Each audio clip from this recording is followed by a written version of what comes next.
8 melhores carros até R$55 mil. Para você que está pensando em trocar de carro agora ou até mesmo comprar seu primeiro carro, mas está na dúvida sobre quais são as melhores opções do nosso mercado, então vem comigo que nesse vídeo tenho várias sugestões interessantes que serão divididas em duas partes. Na primeira parte falarei de carros mais voltados para o uso urbano, então carros mais compactos, mais econômicos até. Já na segunda parte falarei de carros mais voltados para viagens, para o lazer, então carros mais bem equipados, de porte maior, com motores maiores. Então se já gostou do tema, não esqueça de deixar aquele like no começo do vídeo para fortalecer o canal. Se inscreva se ainda não for inscrito. Eu sou o Paulo Silva e esse é o Bate-Papo Automotivo.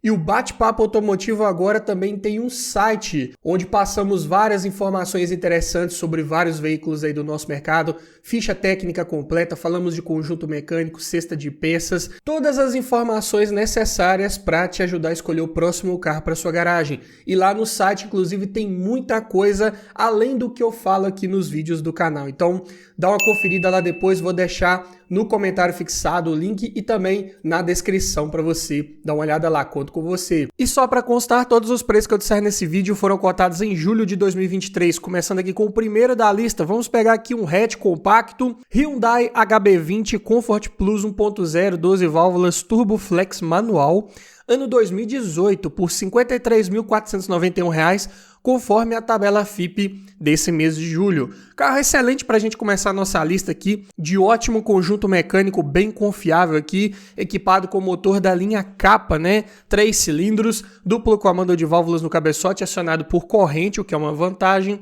Conta com variador de fase para o comando das válvulas de admissão, além de injeção indireta de combustível, então é um motor que não sofre muito com aqueles problemas de carbonização. Também em situações que precisar dar uma manutenção corretiva, troca de bicos, também não vai ser dos mais caros. Bomba de combustível também ela é de baixa pressão. Todo o sistema como um todo ele é de baixa pressão, então uma manutenção aí fica mais barato do que em outros sistemas aí concorrentes com injeção direta.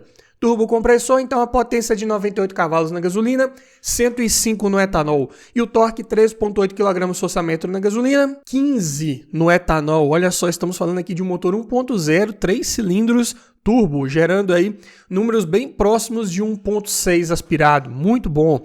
E para um carro de 1.053 kg, a relação de peso-potência fica em 10 kg por cavalo, bem adequado para a proposta desse carro de ser mais urbano e ainda ter um bom desempenho. Câmbio aqui é um manual de 6 marchas, então ele conta com as marchas inferiores ali um pouco mais encurtadas para ter mais agilidade no trânsito urbano, e se você eventualmente precisar pegar a estrada, vai ter uma sexta marcha um pouco mais alongada para favorecer a economia de combustível, o que é excelente.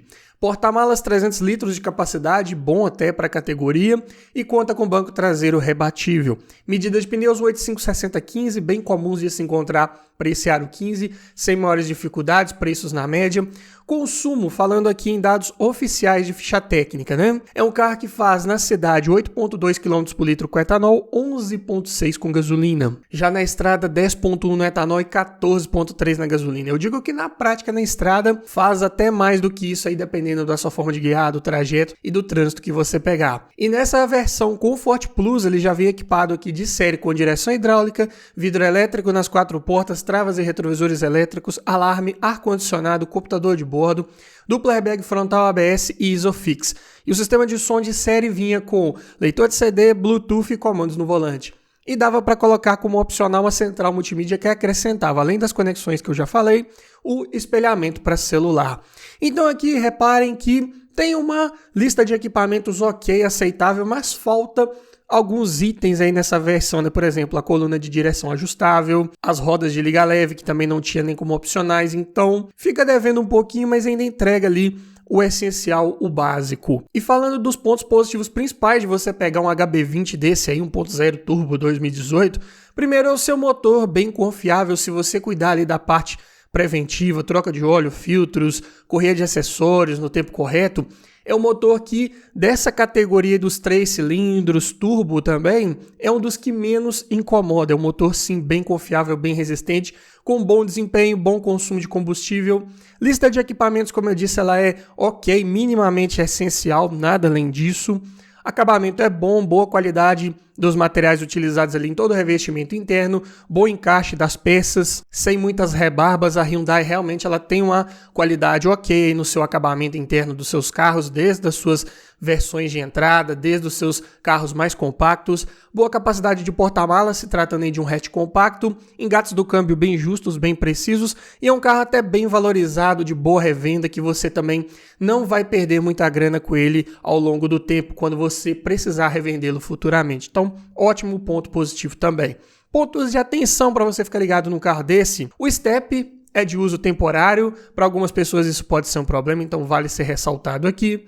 Espaço interno para quem vai no banco traseiro não é dos melhores. Suspensão traseira bate fim de curso nessa primeira geração do HB20, antes do facelift, depois do facelift. É dessa forma, infelizmente, costuma estourar ali um batente mais rápido também. Existem alguns relatos de falha em boia de combustível, então o marcador ali no quadro de instrumentos costuma parar de funcionar. Você tem que avaliar e verificar isso aí quando estiver olhando um carro desse para comprar. Além disso, bobinas de ignição também costuma dar problema nesses motores 1.0 com um pouco mais de facilidade. Também os faróis, né? Antes do facelift tinha várias reclamações que eles eram de pouca eficiência, não iluminavam nada, né? Depois desse facelift, esse carro ganhou ali um farol com projetor, melhorou um pouco, mas ainda não é aquele farol com uma boa eficiência de iluminação. Pneus são de perfil baixo, pode jogar um pouco contra na questão do conforto ao rodar. É um carro considerado caro, comparado com vários de seus concorrentes. Vamos falar de mais um aí um pouco mais à frente nesse vídeo, e também considerado caro pelo que ele entrega, né, em relação a equipamentos aí, por exemplo, como acabamos de ver. E também foi um carro mal avaliado pelo Lat NCAP aí nessa primeira plataforma, né, do HB20, obteve apenas 1 estrela para adulto e 3 para crianças, então também não é dos mais seguros em caso de colisão. Passando aqui para o segundo da lista, se você quer um carro um pouco mais bem equipado, na mesma faixa de preço e no mesmo ano modelo, sem precisar pegar um carro um pouco mais velho, dá para pensar também aqui no Fiat Argo Drive 1.0, 6 válvulas, flex manual 2018. Tabela FIP 52.892. Aqui você acaba abrindo mão um pouco do desempenho, né? Porque nessa faixa de preço você só consegue pegar aí com motor 1.0, 1.3 sairia um pouco da nossa linha de corte aí dos 55 mil. Então aqui 1.0 em questão é o Firefly, né? De comando simples de válvulas no cabeçote acionado por corrente, e conta com variador de fase tanto para as válvulas de admissão quanto para as de escape. Por isso ele tem um desempenho até interessante para 1.0 3 cilindros aspirado, 72 cavalos de potência na gasolina, 77 no etanol. Torque 10.4 kgfm na gasolina, 10.9 no etanol para um carro de 1.105 kg, olha só, mais pesado ainda que o HB20. Então a relação de peso-potência aqui já ficou em 14.3 kg por cavalo. Aqui já não é um carro de bom desempenho para você fazer uma viagem, levar passageiros mais bagagens. Aqui é realmente, de fato, um carro mais urbano para você se deslocar ali no dia a dia. Câmbio manual de 5 marchas, C513, não é dos mais precisos com relação aos engates, né? Você tem que se acostumar ali com a posição da alavanca ali no primeiro momento, incomoda um pouco, é um câmbio que tem bastante folga ali na alavanca, mas depois de um certo tempo você até que se acostuma. Porta-malas empata com HB20, 300 litros de capacidade também, e conta com banco traseiro rebatível. Medida de pneus aqui do Argo, 756514, pneus de ar um pouco menor, então naturalmente vão ser um pouco mais baratos. Também o perfil aqui proporcional ao aro 14 é um pouco mais alto, então ajuda no conforto ao rodar. E o que surpreende esse carro mesmo aqui é o seu consumo de combustível. Na cidade é um carro que faz 9.9 km por litro com etanol e 14.2 com gasolina. Já na estrada, 10.7 no etanol e 15.1 na gasolina. Aí você pode estar se perguntando por que esse carro ele é tão econômico dentro de cidade, ele faz médias quase de estrada, não é verdade? É porque aqui ele é equipado com o sistema Start-Stop já de série. Então é um sistema que, ao parar ali no semáforo por alguns segundos, ele automaticamente desliga o motor para economizar combustível. Você quer sair novamente, basta tirar o pé do freio ali, que ele já aciona o motor de partida rapidamente e você consegue se deslocar sem precisar ficar religando o veículo a todo momento. É um sistema bem interessante, ajuda na economia de combustível, na redução de emissão de poluentes, principalmente dentro de cidade, por isso ele é tão econômico. Além disso, já de série nessa versão Drive, ele é equipado com direção elétrica com ajuste de altura, vidro elétrico nas portas dianteiras, travas elétricas, alarme, ar-condicionado, computador de bordo, dupla airbag frontal mais freios ABS, cinto de 3 pontos e apoio de cabeça para todo mundo e Isofix. E ainda dava para colocar os opcionais de vidros elétricos nas portas traseiras, retrovisores elétricos e sensor de estacionamento traseiro. E o sistema de som também era opcional. Se equipado, vinha com uma central multimídia com as conexões USB, Bluetooth, comandos no volante, espelhamento para celular e até câmera de ré. Muito bom, eu diria uma lista de equipamentos mais completa comparado lá com o Hyundai também. Pontos positivos principais de pegar um Fiat Argo: motor confiável, existente, manutenção barata. Se você cuidar bem também desse motor, manutenção preventiva, não tem maiores relatos aí de defeitos crônicos, nada disso. É um motor que pode te atender aí por muito tempo sem te passar maiores sustos. Excelente consumo de combustível, principalmente dentro de cidade, um carro muito econômico. Também mérito aí do sistema start-stop, como eu falei. Confortável rodar, suspensão também mais calibrada, voltada para essa característica de passar mais conforto. Além disso, bom acabamento, qualidade dos revestimentos internos ali, boa textura, bom acabamento sim, comparado com vários de seus concorrentes. Além disso, lista de equipamentos, se você pega esse carro com a maioria dos opcionais disponíveis, pode ser aí uma ótima relação de custo-benefício, entrega bastante pelo valor que ele cobra, né, comparado lá com o HB20, por exemplo. Ampla rede de concessionárias para você que gosta de fazer as revisões em concessionária. Isso também pode ser um fator determinante, né? Você pegar um carro que é mais fácil você encontrar uma concessionária mais perto de você, você desloca uma menor distância para poder fazer suas revisões. Isso é muito bom. Mas é claro que ele tem seus pontos de atenção. Por exemplo, utiliza discos de freio sólidos na dianteira. É uma solução que eu não gosto muito. Pode perder um pouco de eficiência se você forçar demais esse sistema. O desempenho também é fraco em estradas, principalmente se você for viajar com esse carro com o porta-malas carregado mais passageiros, esse carro pode se tornar ainda mais lento. Também eu digo para você evitar as versões equipadas com câmbio automatizado, né? Os famosos Dualogic, né? Depois foram chamados aí de GSR. Não são câmbios assim tão confiáveis para você utilizar no dia a dia. Exige um cuidado extra, uma manutenção extra, troca do fluido hidráulico ali periodicamente. Então, pegue um carro desse sempre com câmbio manual para evitar maiores problemas. Outro aqui também mal avaliado pelo Latinicap, também não é muito bom com relação ao espaço interno para quem vai no banco traseiro. Estabilidade não é das melhores, como eu disse, né? Suspensão mais voltada para o conforto, então deixa um pouco a desejar em rigidez torsional ali ao fazer curvas, e é um carro de revenda mais difícil também, por essas e outras razões, está mais desvalorizado aí comparado com vários de seus concorrentes. Mas se você quer um carro mais valorizado, um carro que cai menos de preço e precisa de um porta-malas maior, também dá para você pensar no Chevrolet Prisma LTZ 1.4 8 válvulas flex automático, ano 2015. Dá para pegar um automático, porém um pouco mais antigo aí, não é verdade? Tabela FIP 53.780.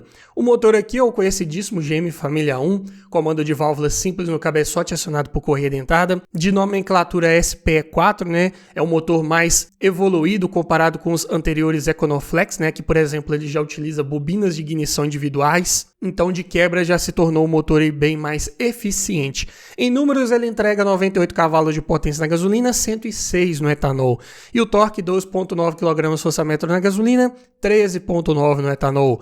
O Prisma também já é um pouco mais pesado, 1.119 kg. Mesmo assim, em relação de peso-potência, fica em 10,6 kg por cavalo. O motor 1.4 aqui já entrega um desempenho mais aceitável, mais condizente com o peso dessa carroceria.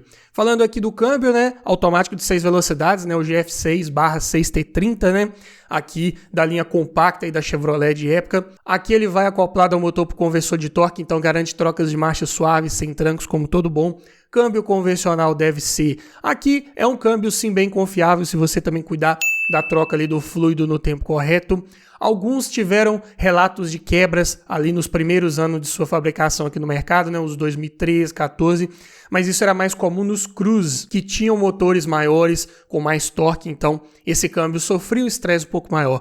Aqui no Prisma, no Onix, esse câmbio se saiu muito melhor, tem menos relatos aí de problemas crônicos, bem mais confiável. E lembrando que de 2015 em diante também, aquele problema crônico foi resolvido, né? Foi feita uma atualização, a peça que dava problema, quebrava com certa facilidade, foi substituída por uma mais reforçada. Então, 2015, 16 em diante, em qualquer carro da Chevrolet, esse câmbio se tornou ainda mais confiável. Porta-malas, um dos seus grandes pontos positivos, 500 litros de capacidade, conta com banco traseiro rebatível e bipartido. Então, dá para levar muita coisa nesse carro e ainda sobra espaço.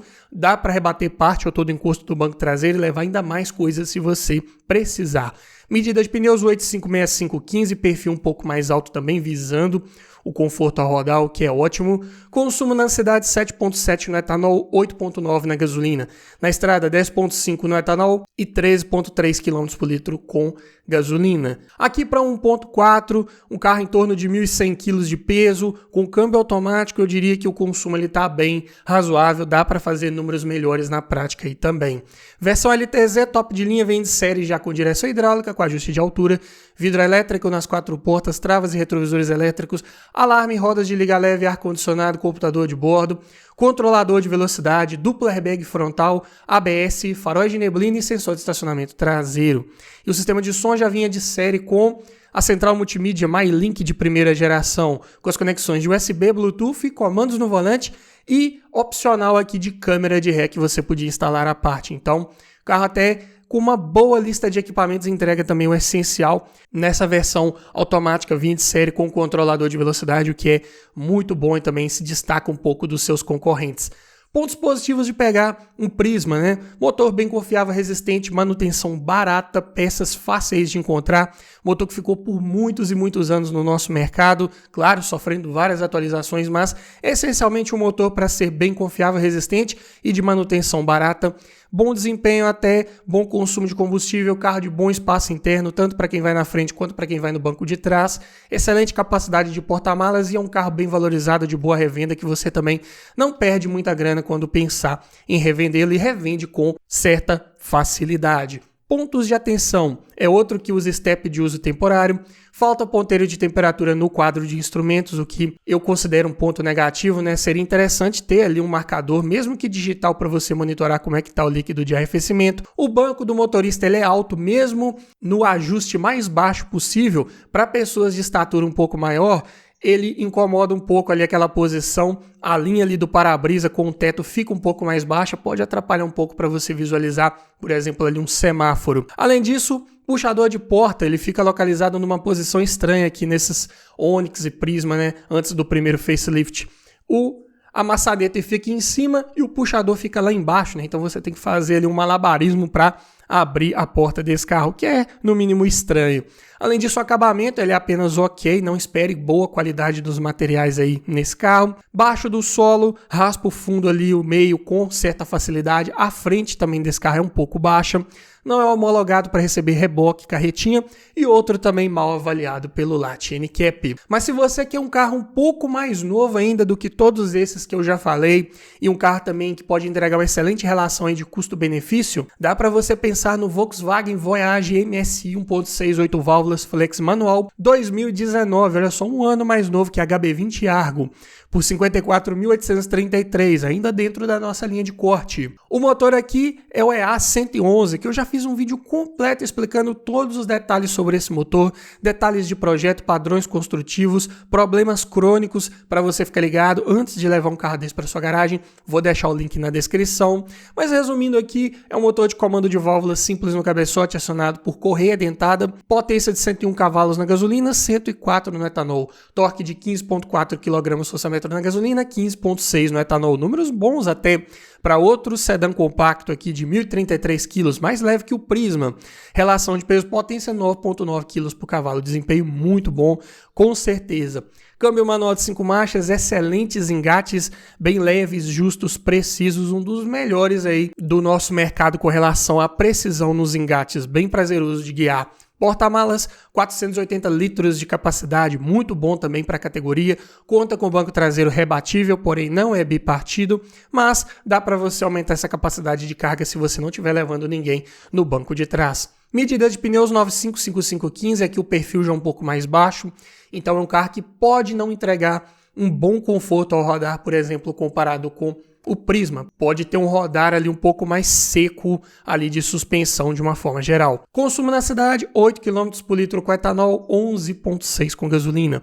Estrada 9,9 no etanol, 14,1 com gasolina. Um carro bem econômico se tratando de 1.6, 8 válvulas, aspirado, motor de tecnologia até um pouco mais antiquada, né? Comparando com todos os outros que eu falei até o momento, esse motor aqui nessa configuração, ele tem mais tempo de mercado, mas mesmo assim entrega um bom rendimento, um bom nível de eficiência com certeza. Falando aqui da lista de equipamentos de série, nessa versão MSI, vem com direção hidráulica, vidro elétrico nas portas dianteiras, travas elétricas, ar-condicionado, duplo airbag frontal ABS e encosto de cabeça para os 5 ocupantes. E os opcionais de coluna de direção ajustável em altura e profundidade, vidro elétrico para as portas traseiras, retrovisores elétricos, alarme, rodas de liga leve, computador de bordo, faróis de neblina e sensor de estacionamento traseiro. Sistema de som de série vinha apenas com um leitor USB ali e é só. Mas a parte vinha assim com uma central multimídia que acrescentava as conexões de CD, leitor de cartão, Bluetooth, comandos no volante, GPS e espelhamento para celular. Então eu digo que para pegar um Voyage desse, vale a pena só se você pegar com a maioria desses opcionais disponíveis, né? Por exemplo, até a coluna de direção ajustável você tinha que pagar a parte na época. Você pode encontrar um Voyage desse hoje aí usado que nem tenha esse sistema instalado, né? Além disso, rodas de liga leve, computador de bordo, itens aí essenciais que eram pagos à parte. Então, tem que procurar com um pouco mais de calma, paciência para tentar pegar um desse aí mais bem equipado possível. Mas como pontos positivos principais desse carro tem a sua robustez, confiabilidade mecânica. Se você cuidar da parte da manutenção preventiva, colocar o óleo correto como manda o manual do proprietário, é um motor que não vai te dar maiores problemas. Claro, você também tem que ter pegado esse carro aí de um dono que tenha cuidado, tenha feito as manutenções preventivas da forma correta, mas é um motor que não costuma incomodar muito se você cuidar bem dele. Manutenção barata, peças que você também encontra com facilidade, bom desempenho, bom consumo de combustível, carro de excelente estabilidade para a categoria, já tem uma rigidez de carroceria um pouco melhor, é um carro que rola menos nas curvas, passa uma certa confiabilidade, o que é ótimo, boa capacidade de porta-malas e mesmo sendo um carro aí desvalorizado, né, comparado com os outros aí que eu já falei na mesma faixa de preço, ainda assim eu digo que tem uma boa procura para ele no mercado. Porém, você tem que ficar ligado com um detalhe, porque a boa procura que ele tem, geralmente, em sua grande parte, está relacionado a motoristas de táxi, de aplicativos que gostam muito desse modelo de veículo, né? É um carro que entrega um bom desempenho, tem um bom porta-malas, é econômico, manutenção barata, isso aí são pré-requisitos básicos, né? Então você tem que ficar ligado ali com a procedência, se um carro desse que você está pegando já não foi muito rodado, então algo para ficar ligado aí, não é verdade? E já que eu estou falando de pontos de atenção, o acabamento é fraco, plástico duro para todo lado, costuma fazer ruído com o passar do tempo, mesmo em baixas quilometragens. É um acabamento mais ruidoso, de qualidade não tão boa. Os pneus são de perfil baixo, jogam contra na questão do conforto ao rodar, como eu disse. E além disso, o espaço interno para quem vai no banco traseiro também não é dos melhores. Não podemos nos esquecer que estamos falando de um carro que derivado de um hatch compacto, né, do Gol. Então, não vai ser aquele carro espaçoso, né? Então, atenção com esse detalhe também. Mas vamos passar agora para a segunda parte do nosso vídeo. Vamos falar aqui de carros de porte um pouco maior, voltados mais para viagens, para o lazer, com motores maiores, mais bem equipados, não é verdade? E aqui falando do quinto da lista, para você que gosta de um SUV, dá para pensar aqui no Mitsubishi ASX 2.0 16 válvulas, gasolina automático, tração dianteira 2011, primeiro ano aí da ASX no nosso mercado praticamente, foi lançada aí no final de 2010 para 2011. Tabela FIP R$ 51.545. Aqui você já leva um veículo equipado com motor da linha 4B11, que é o mesmo lá do Lancer, da Outlander 2.0. O motor aqui é de comando duplo no cabeçote, acionado por corrente e variador de fase para as válvulas de admissão. Potência de 160 cavalos e torque de 20,1 kgfm, números bons até. Para um SUV compacto de 1.375 kg, não é leve, mas ainda assim a relação de peso-potência ficou em ótimos 8,6 kg por cavalo. Em números aqui, parece que é um carro que vai entregar um desempenho esplêndido, não é verdade? Só que com esse câmbio automático aqui do tipo CVT de 6 velocidades, que é mais voltado para o conforto, para a suavidade nas arrancadas principalmente, acaba que esse carro fica um pouco mais lento, as respostas ficam um pouco mais demoradas, retomadas de velocidade, então é um carro para você também ter um pouco mais de paciência ali na hora de exigir um pouco mais de desempenho, né?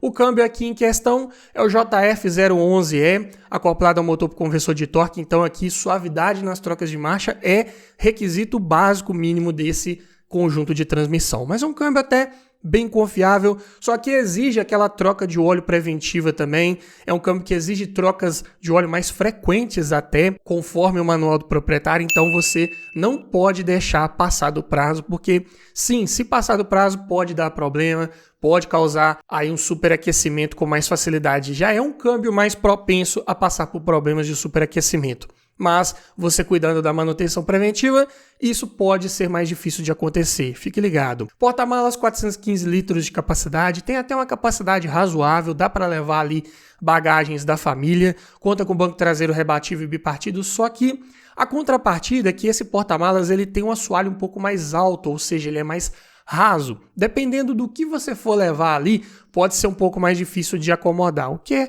um ponto também a se pensar. Medida de pneus 215/60/16, pneus largos, perfil um pouco mais baixo, aro maior. Prepare o bolso quando for trocar pneus desse carro, porque não são baratos aí, infelizmente.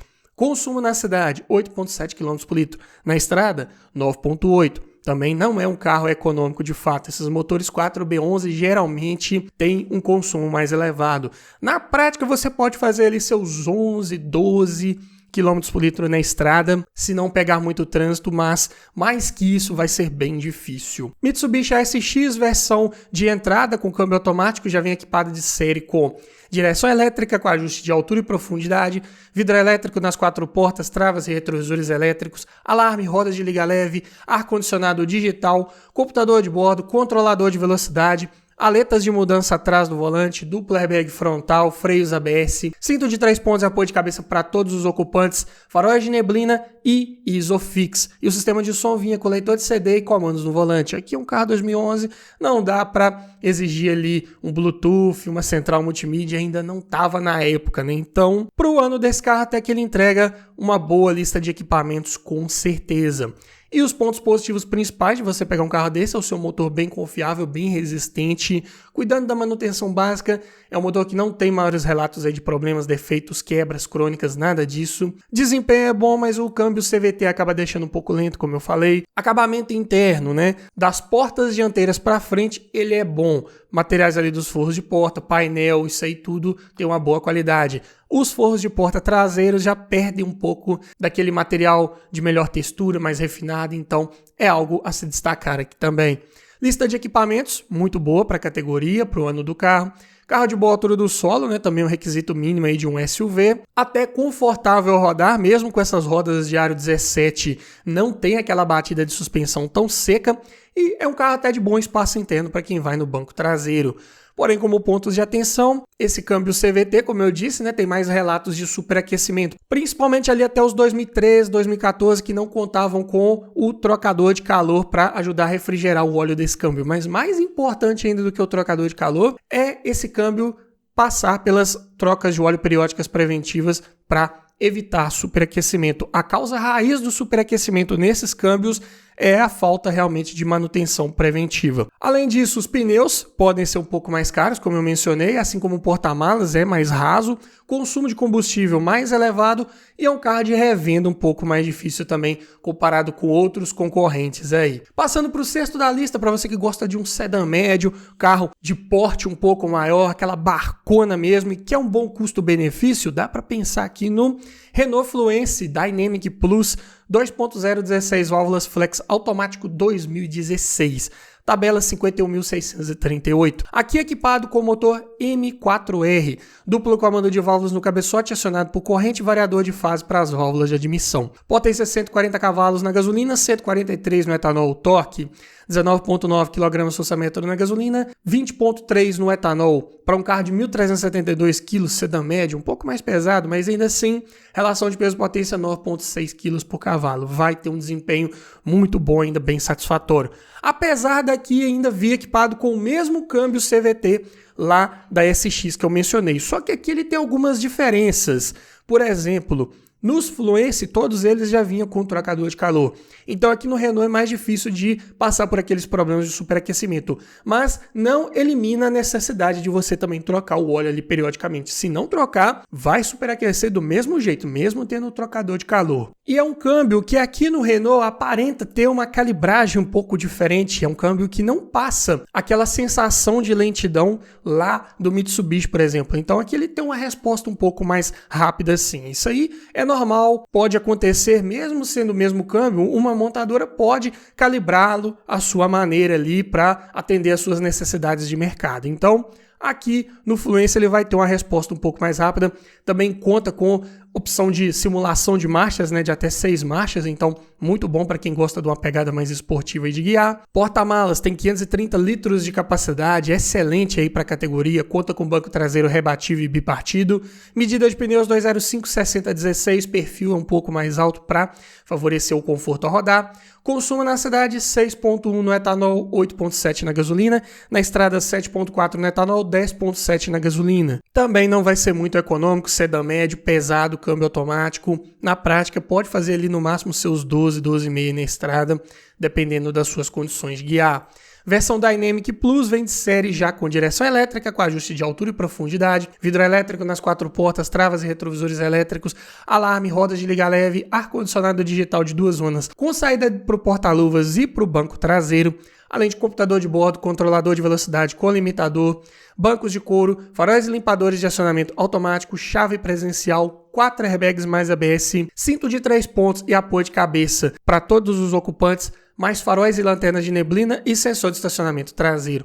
Sistema de som já vinha equipado com a central multimídia com as conexões de USB, Bluetooth, comandos no volante e GPS nativo. Porém aqui não é uma central multimídia touchscreen. Ela fica um pouco mais afastada ali no painel central e para você mexer nessa central vinha um controle remoto ali à parte. Então é algo negativo, né? Você ter que mexer num controle, não tem aquela opção touchscreen que deixa tudo um pouco mais fácil, mais intuitivo de mexer. Detalhes aí de projeto da época desse carro. Pontos positivos então de pegar um Fluence desse, a sua robustez, confiabilidade mecânica, motor 2.0 aí que não quebra com facilidade, você cuidando ali do básico, bom desempenho, boa lista de equipamentos, um dos mais equipados aí da categoria. Bom espaço interno para quem vai no banco traseiro, digno mesmo aí de um sedã médio, assim como a sua capacidade de porta-malas, um dos maiores da categoria. Bom conforto ao rodar, suspensão mais voltada para essa característica também, assim como os pneus de perfil um pouco mais alto, ajudando nessa configuração. Carro que não perde por isso também em estabilidade, ainda curva com certa segurança, com certa tranquilidade, o que é bom. E por essas outras razões aí é um carro de ótimo custo-benefício, entrega bastante pelo valor que ele cobra, comparado com vários de seus concorrentes, e um deles eu vou falar mais à frente nesse vídeo para fazermos um comparativo aqui. Mas pontos negativos do Fluence: acabamento costuma descascar um pouco ali, principalmente na moldura em volta ali dos comandos do ar-condicionado. O puxador de porta ali do motorista e do passageiro dianteiro, ele costuma fazer um ruído ali quando você pega e aperta ele ali. É uma parte ali do acabamento que não se teve um bom cuidado ali quando foi fabricar. Relatos frequentes de infiltração de água no módulo do ABS, ali escorre pelo para-brisa e não vai para o dreno. É uma falha de projeto. Essa água fica acumulada ali embaixo da churrasqueira ali, né, perto do mecanismo do limpador de para-brisa, e ela pinga exatamente em cima do módulo do ABS. Tem até vários vídeos aqui no YouTube ensinando como você fazer ali uma proteção para evitar que isso ocorra, né? E danificar uma peça que é cara de trocar. Também é um carro com alto índice de roubo, peças de acabamento um pouco mais caras, um carro que era mais visado, então o seguro também pode ser mais caro.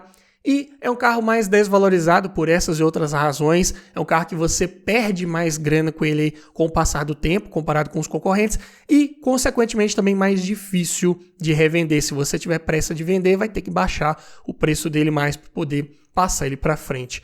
Passando aqui para o sétimo da lista, falando de um concorrente aqui do Fluence, né? Na mesma faixa de preço, o que você consegue pegar, por exemplo, aí da linha Honda, né? Seria um Civic EXS 1.8 16 válvulas flex automático 2011. Não é nem o Civic G9, aqui é o Civic G8 ainda, no seu último ano de fabricação. E até um pouco mais caro, R$ 52.089. Aqui você leva um carro equipado com motor da linha R18A1, comando de válvulas simples no cabeçote acionado por corrente e variador de fase para as válvulas de admissão aqui no sistema VTEC. Potência 138 cavalos na gasolina, 140 no etanol. Torque 17,5 kgfm na gasolina, 17,7 no etanol. Carro de 1.260 kg, mais leve do que o Fluence. Então a relação de peso-potência fica boa, 9 kg por cavalo. Desempenho ainda bem satisfatório, com certeza. O câmbio aqui é automático de 5 velocidades, é o SPCA, e ele não é do tipo CVT. Aqui no Civic ele é aquele câmbio convencional, de engrenagens planetárias, mecanicamente bem resistente, bem confiável, mas claro, também não dispensa a manutenção preventiva de troca do fluido, né? Acoplado ao motor conversor de torque, então, trocas de marchas também suaves e sem trancos. Ponto negativo do Civic é o seu porta-malas, 340 litros de capacidade aí na sua geração 8. Conta com banco traseiro rebatível e bipartido, mas se você estiver levando 3 passageiros no banco de trás, sobra pouco espaço para levar bagagens de todo mundo. É quase um porta-malas ali de um hatch médio, quase um hatch compacto. Medida de pneus, 205, 5516, as mais convencionais para esse aro você encontra com facilidade. Consumo na cidade, 6,8 no etanol, 8,5 na gasolina. Na estrada, 9,5 no etanol, 12 na gasolina. Aqui o consumo ele é condizente com o sedã médio, 1.8, câmbio automático convencional, que já é naturalmente um pouco mais pesado, então nada para se assustar, na verdade, não é um carro econômico, não é essa a proposta dessa categoria. Mas falando aqui da lista de equipamentos, versão XS, top de linha do Civic nesse ano modelo, vinha de série já com direção elétrica com ajuste de altura e profundidade, vidro elétrico nas 4 portas, travas e retrovisores elétricos, alarme, rodas de liga leve, ar-condicionado digital, computador de bordo, bancos de couro, controlador de velocidade, aletas de mudança atrás do volante, duplo airbag frontal mais freios ABS, cinto de 3 pontos e apoio de cabeça para todos os ocupantes, controle de tração e estabilidade e faróis de neblina. Sistema de som vinha com leitor de CD, USB e Bluetooth. É claro, não dá para esperar tanta conectividade. Estamos comparando aqui, por exemplo, com o Fluence 2016 com o Civic aqui 2011. Então, até o Bluetooth ele seria difícil vir nesses carros. Porém, não podemos nos esquecer que estamos falando de 2 carros aqui da mesma categoria e no mesmo preço. Então, aqui você tem que colocar na balança, né? Você quer um carro de melhor revenda, um carro mais valorizado, porém abre mão de uma lista de equipamentos melhor, ou você quer o melhor custo-benefício, mas sabendo que vai ter uma dificuldade maior quando for revender? O que você faria? Deixe pra gente a sua opinião aqui nos comentários. Mas falando dos pontos positivos principais de pegar um Civic desse, é a sua resistência, confiabilidade mecânica, um dos motores mais confiáveis que temos aí no nosso mercado. Bom desempenho até, ótimo espaço interno para quem vai no banco traseiro. O assoalho traseiro ele é plano, então ótimo espaço para os pés também de quem vai principalmente ali no meio do banco traseiro. Boa qualidade do acabamento, bons encaixes das peças, apesar de não usar ali, por exemplo, um soft touch no painel central, mas, por exemplo, a qualidade dos revestimentos ali dos bancos, dos forros de porta, agradam até bastante. Carro de posição mais esportiva de guiar para quem gosta, você se senta mais baixo ali no cockpit, pernas e braços mais esticados. É um carro que você veste ele mesmo de fato ali, você tem uma percepção muito boa, bem prazerosa de guiar, com certeza. Excelente estabilidade, um dos seus grandes pontos fortes, conta com suspensão independente nas rodas traseiras do tipo duplo A, passa muita confiança aí em curvas de alta velocidade e é um carro mais valorizado, como vimos aqui em números, e consequentemente de boa revenda, mas é claro que ele tem seus pontos negativos. O motor exige ajuste de folga de válvulas periódica preventiva. Se você não fizer ali a cada 40 mil quilômetros ou 2 anos, esse motor pode perder potência e pode passar a gastar mais combustível, que não é legal. O consumo já é alto, naturalmente. Se você não fizer essa manutenção preventiva, pode ficar pior ainda, Carro de suspensão mais dura, mais rígida, voltada para a esportividade, porém dentro de cidade, em ruas, estradas não muito bem pavimentadas, pode incomodar um pouco ali na questão do conforto ao rodar. Porta-malas é bem pequeno, é um carro bem baixo em relação ao solo, raspa o fundo mesmo com facilidade. Civic de geração 8 é mais difícil você encontrar hoje em dia e bem cuidado, que não tenha sido modificado, Se você gosta de um carro desse mais modificado, beleza, vai encontrar até com certa facilidade, mas para você que quer um carro mais originalzinho, é interessante você procurar geralmente essas versões top de linha, nessas XS, que geralmente é um pouco mais fácil de você encontrar ela aí toda original. E é um carro carro que pode ser considerado também caro pelo que ele entrega comparado com outros concorrentes aí na mesma faixa de preço. Passando para o oitavo da lista aqui, para você que gosta da categoria dos hatch médios, dá para você pensar também no Fiat Bravo Sport 1.8 16 válvulas flex manual, ano 2016, já depois do seu facelift, tabela R$ 55.248. Passamos um pouquinho aí da nossa linha de corte, mas é um carro que se você procurar com atenção, negociar bem ali com o vendedor, dá para chegar nos 55 mil até um pouco menos aí. Motor é o e-torque, comando de válvulas simples no cabeçote acionado por corrente. Aqui ele conta com 130 cavalos de potência na gasolina, 132 no etanol. Torque 18,4 kgfm na gasolina, 18,9 no etanol. Aqui é um carro também bem pesado, 1.418 kg. Então a relação de peso-potência fica em 10,7 kg por cavalo. De Sporting aqui, né? Mas é o nome, o apelo ali de design mais esportivo, mas em desempenho, infelizmente, não entrega aquela resposta que se espera de um carro realmente esportivo, né? Então, algo para ficar ligado. Câmbio manual de 5 marchas C510, bem resistente mecanicamente falando, mas que tem os mesmos engates ali imprecisos que eu falei lá no Argo. Porta-malas 400 litros de capacidade para um hatch médio tá ok, aceitável para a categoria. Conta com banco traseiro rebatível e bipartido. Medida de pneus 215, 45, 17. Pneus largos, perfil baixo, aro grande. Pneus caros, que também não passam um bom conforto ao rodar. Consumo na cidade 6,4 no etanol, 8,9 na gasolina. Estrada 7,5 no etanol, 10,9 na gasolina. Aqui, o carro pesado, o motor aqui não vai entregar um bom desempenho comparado, então acaba que o consumo fica mais elevado. Você, em qualquer situação ali de retomada de velocidade, que você precisar ganhar um pouco mais de potência, precisar subir um morro, tiver com passageiros ali, mais bagagens, vai ter que reduzir uma quarta, uma terceira ali, esse motor vai estar gritando ali mais tempo para poder te entregar um desempenho bom. Então acaba que o consumo fica prejudicado, infelizmente. Mas é um carro que entrega uma excelente lista de equipamentos, versão Sport, vem de série com direção elétrica com ajuste de altura e profundidade, vidro elétrico nas 4 portas, travas e retrovisores elétricos, alarme, roda de liga leve, ar-condicionado com saída de ar para o porta-luvas, além de computador de bordo, controlador de velocidade, teto solar panorâmico, duplo airbag frontal ABS, cinto de 3 pontos de apoio de cabeça para todos os ocupantes, faróis e lanternas de neblina e Isofix. E como opcionais ainda dava para equipar com ar-condicionado digital, bancos de couro, faróis e limpadores de acionamento automático, retrovisor fotocrômico, rebatimento elétrico dos retrovisores externos, câmera de ré e sensor de estacionamento dianteiro e traseiro.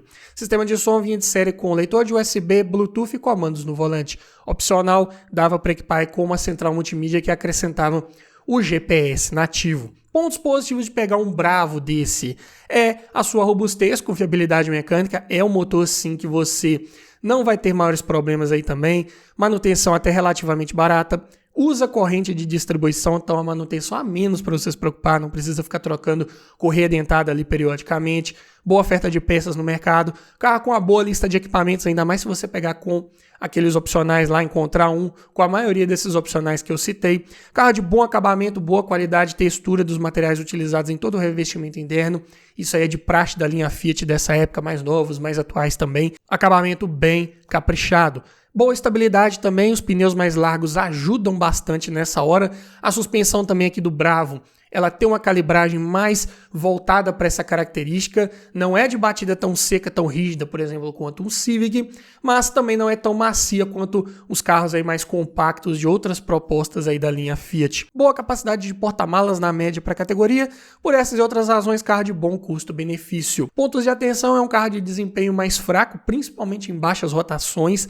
Esse motor e-torque, ele vai acordar mesmo esses quase 19 kgfm de torque lá nos 4.500 RPMs, então você tem que esticar mais marchas para poder ver todo esse desempenho. A contrapartida é que o consumo vai ser elevado, como já mencionei. Além disso, evite as versões equipadas com câmbio automatizado Duologic, pelas mesmas razões que eu já falei lá no Argo, né? Então pegue esse carro com câmbio manual para evitar maiores problemas. Espaço interno para quem vai no banco traseiro também não é dos melhores, um dos menores aí da categoria. Visibilidade externa também não é muito boa, é um carro com pouca área envidraçada, linha de cintura mais alta, então atenção redobrada aí nas manobras. É um carro de peças de acabamento um pouco mais caras também, é um carro mais visado para roubo, então infelizmente o seguro também pode ser mais caro, e é um carro mais desvalorizado, de revenda mais difícil, então você também tem que ter isso em mente, vai ter um pouco mais de dificuldade quando quiser revender esse veículo. Mas para você que ficou até o final dos nossos vídeos, sabe que eu sempre preparo um bônus, não é verdade? Então vamos aqui para o 9º carro da nossa lista. Outra opção interessante de sedã médio aqui seria o Volkswagen Jetta Comfortline 2.08 válvulas flex manual 2011, tabela R$ 51.901. Aqui equipado com motor da linha EA113, que eu também já fiz um vídeo completo sobre o projeto desse motor, pontos de atenção, link na descrição também. Aqui é um comando de válvulas simples no cabeçote acionado por correia dentada, potência 116 cavalos na gasolina, 120 no etanol, torque 17.7 kgfm na gasolina, 18.4 no etanol. Sedã médio, 1.311 kg de peso, relação de peso-potência, 10.9 kg por cavalo. Aqui o desempenho também ele vai ser apenas ok. Só não é tão ruim porque essa versão que eu estou falando aqui é com câmbio manual, né? O MQ250. Aqui você tem um controle melhor das marchas, da velocidade de trocas de marchas, então ainda não vai ser tão lento quanto a sua versão automática, né? O Tiptronic, que é um bom câmbio, bem confiável, mas aqui, para um carro que já tem um motor limitado ali para o peso, eu diria que é mais interessante pegar com câmbio manual. Excelentes engates, justos, precisos, assim como eu falei lá no Voyage também. Porta-malas, 510 litros de capacidade, ótimo para a categoria, conta com banco traseiro rebatível e bipartido. Medida de pneus 205/5516, mesmas do Civic, consumo na cidade 6.3 no etanol, 8.9 na gasolina. Estrada 8 no etanol, 11 na gasolina. É um carro que também, assim como eu já falei lá no Bravo, né, vai ter um motor ali com um desempenho mais limitado para o peso, então acaba que o consumo não fica dos melhores. Porém, ele entrega uma excelente lista de equipamentos de série e já vem com direção hidráulica com ajuste de altura e profundidade, vidro elétrico nas 4 portas, travas e retrovisores elétricos,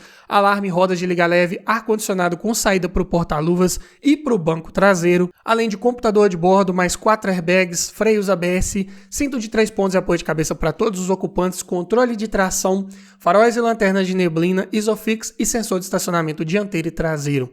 E ainda dava para equipar com os opcionais de ar-condicionado digital, bancos de couro, controlador de velocidade, faróis e limpadores de acionamento automático, retrovisor fotocrômico e teto solar elétrico. E no sistema de som também de série vinha com um aparelho mais simples, né, com conexões de CD, USB e Bluetooth. E dava para colocar como opcional a central multimídia que acrescentava o GPS nativo. E os comandos no volante também vinham como opcionais. Então, aqui em lista de equipamentos entrega bem mais, por exemplo, que o Civic, né? Pelo mesmo ano de fabricação, mesmo preço, pode ser uma opção interessante aí de melhor custo-benefício e conservando também uma boa confiabilidade mecânica e uma menor desvalorização, uma vez que os carros aqui têm mesmo ano e mesmo preço, não é verdade? Pontos positivos então de pegar um Jetta, boa robustez, confiabilidade mecânica, peças de manutenção, na sua grande maioria ter baratas, falando em peças mecânicas, né? Alguma coisa ali pode fugir um pouco mais da curva, né? Parte de suspensão, principalmente, freios, alguma coisa compartilha com a linha Audi, então pode ser um pouco mais caro, mas ali em motor, por exemplo, é um dos mais baratos de manter aí comparado com outros 2.0 de época. É um carro também que entrega uma excelente lista de equipamentos, já de série entrega muita coisa. Em opcionais também, se você pegar um carro desse com a maioria deles também pode ser uma ótima opção aí de custo-benefício. Carro de bom conforto ao rodar sem perder em estabilidade, suspensão ela consegue calibrar muito bem, é um carro que tem uma boa rigidez torcional de carroceria, não rola com facilidade e a suspensão filtra muito bem as irregularidades do solo, sem passar sustos também em curvas aí de alta velocidade. Carro de bom espaço interno para quem vai no banco traseiro, requisito mínimo de um sedã médio, na verdade, boa capacidade de porta-malas e é um carro que foi bem avaliado pelo LAT NCAP de sua época, então um carro mais seguro também em caso de colisão. Pontos de atenção de um Jetta desse, né? O desempenho vai ser um pouco mais fraco, infelizmente. Consumo de combustível também não é dos melhores. Ainda se tratando de um 2.0 manual, não dá para esperar um carro muito econômico, né? Peças de acabamento, sim, aí podem ser um pouco mais caras. Compartilha praticamente tudo com a sua versão top de linha, né? A Highline com motor TSI.